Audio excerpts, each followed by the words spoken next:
Good afternoon, everybody. My name is Vinny Silva. I'm a therapist, trainee here at Nexus Youth and Family Services, and we're here for yet another workshop presentation, and it's called Overcome Perfectionism. And I think this is an important topic because perfectionism is something that is rampant. It's a thought process or a belief that is constantly harming people, I think, both young and older. And we seem to not really be able to get away with it. A lot of times, I think our flaws and our failures are constantly under scrutiny by ourselves and by other people. So I want us to not only define perfectionism and see what type of perfectionisms exist, but let's also go over some practical steps and solutions for us to counter that type of framework. So what is perfectionism? It's a personality trait that is associated with striving to be perfect and frequently includes criticizing imperfections. And I'll go a little step further. It's not only a personality trait, it's a framework of thought. It's a thought process. So normally with perfectionism, I think we're seeing individuals who refuse to see the benefits of what they're doing, of their work, or of the way that they show up in the world. It is a constantly criticizing, self-criticizing thought process. And for a lot of people, this could come in smaller areas, such as their work. For others, it comes up in relationships, uh, whether romantic or with friends. Sometimes it could come for younger folks, I think, in their academic work in school.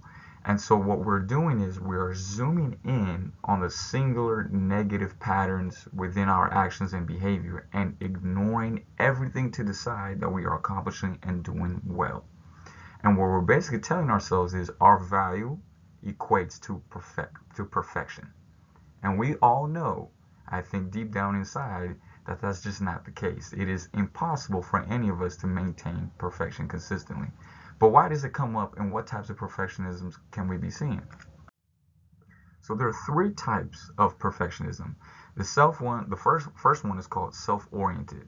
Self-oriented perfectionism means I'm criticizing and demanding perfection for myself.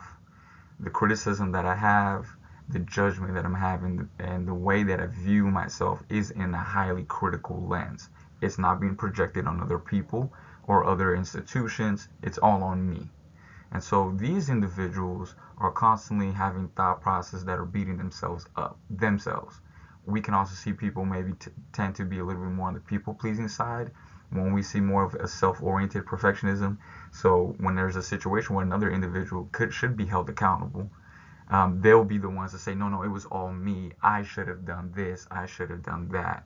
Excuse me, my fault. I'll take full responsibility for everything. And what they're doing is they're criticizing themselves because they feel like they shouldn't have made a mistake. And instead of having a conversation about where they can be accountable and the other individual is accountable, they decide to take it all on themselves. This could also show up, like I previously mentioned, if they're at work or if they're at school, they'll catch themselves criticizing all the little things, all inner, never outer. The second type of perfectionism we have is socially prescribed. Believe that others are judging you. So we'll see that the person is interpreting all the interactions around them as judgment. Oh, the person is looking at me in that way because they hate me. Or that person is looking at my shoes, they must not like it.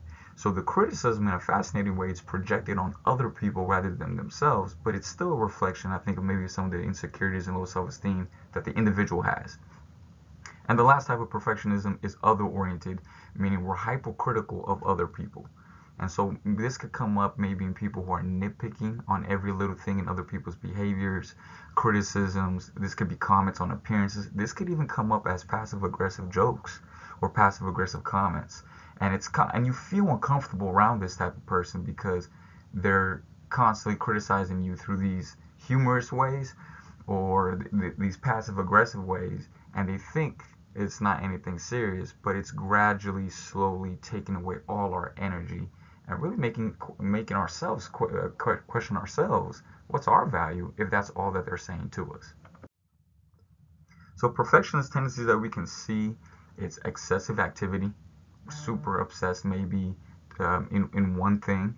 Ruminating, if I make one mistake during the day, I'm just thinking about that mistake the whole day, the whole week. It's constant. Maybe there's some thoughts and regrets that are coming up from the past, maybe some flaws and mistakes that we did in the past, and now it's coming up, and I'm beating myself up. I'm self criticizing myself over that one mistake or that one decision that maybe didn't work out to our benefit. Too worried about small details. I think there's a fine line between being detail oriented and then there's the other side of that where I'm obsessing over the small details and I'm not even getting the project done, right? Well, I'm not making practical moves or steps. Those could be examples of perfectionism. A lack of flexibility.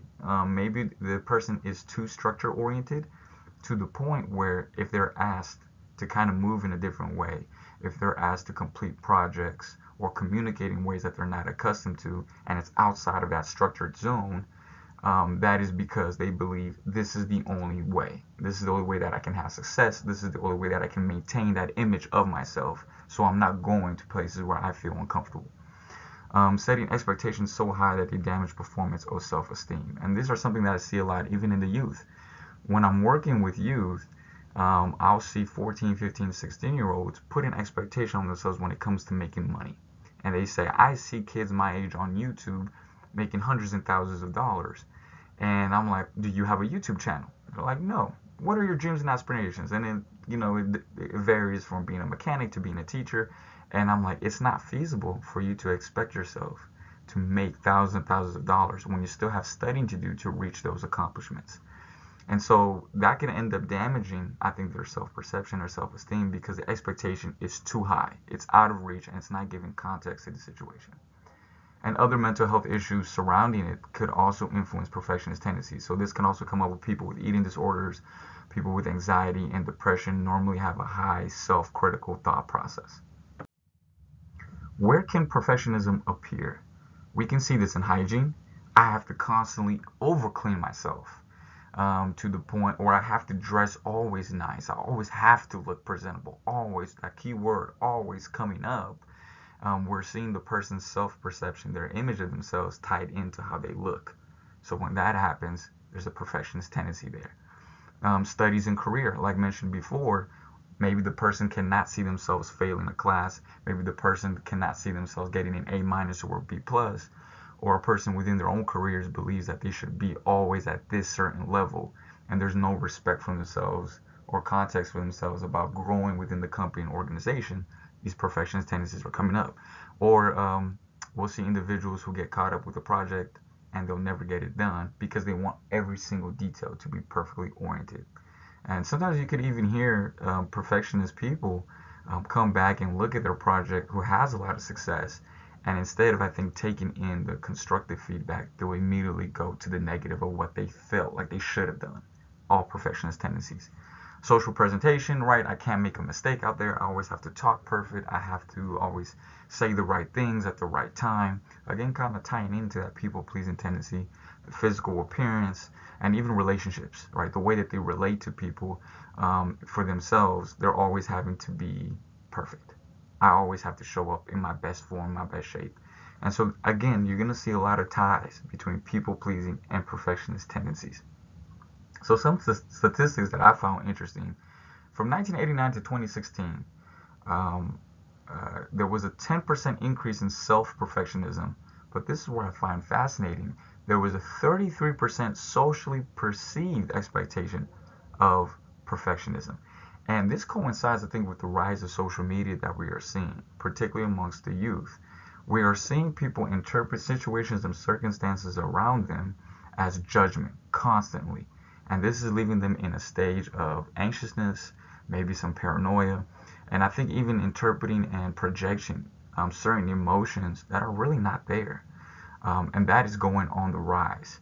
We also see a 16% increase oriented towards others, and there is maybe some correlation that we could see between the increase of social media and people criticizing others more and more, maybe because we're putting more value on perception and we're putting more value on image rather than our authentic selves. And this is driving maybe those individuals with perfectionist tendencies to a whole new level.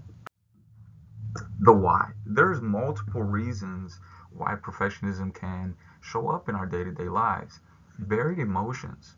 We're not properly expressing or really thinking through why we are criticizing ourselves so much.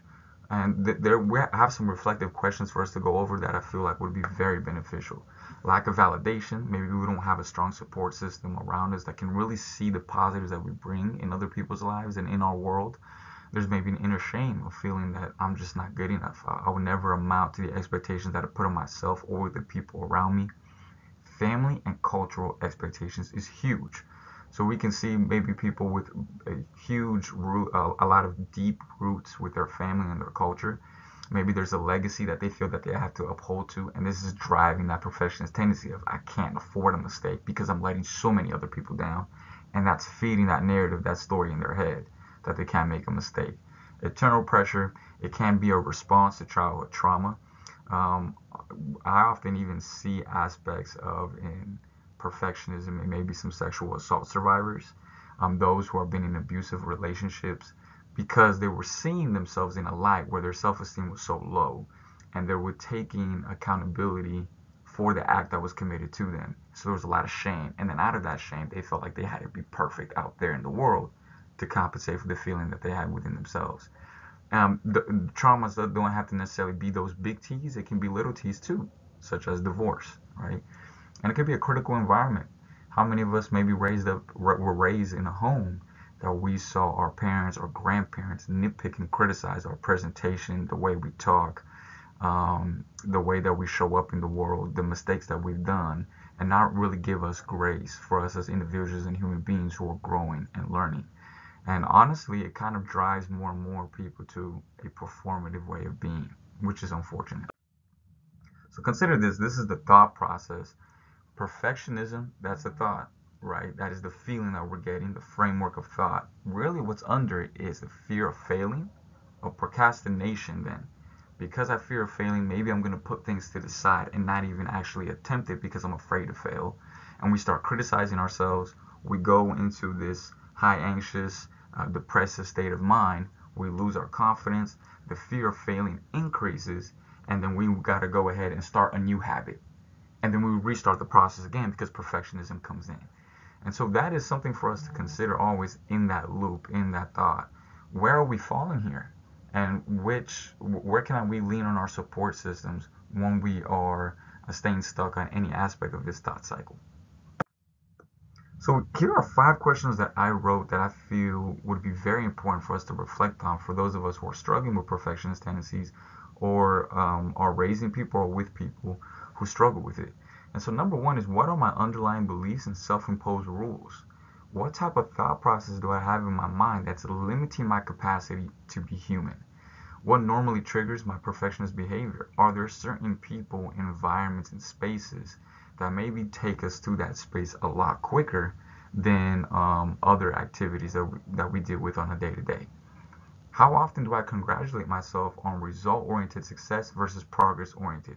So what that basically means is, am I judging myself off progress, or am I only judging myself off results?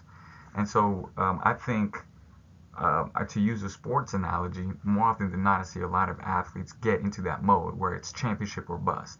But what about those teams that made it to the semifinals or made it to the finals but they lost? Are we then discounting the whole season and all of their success? No, they won a lot of games. They put themselves in the best position possible for them to get there. So there is celebration in that, even though maybe they did not succeed in bringing home the championship. So it's a similar concept for us. Are we also acknowledging the wins throughout our day, even if maybe we didn't get the full result that we wanted? We call that a strengths-based approach.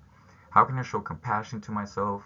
So when I do make a mistake, how can I soothe myself and give context to why maybe that I failed my goal or didn't reach my goal and standards? And who's within my support system so that I can reflect on my critical thoughts?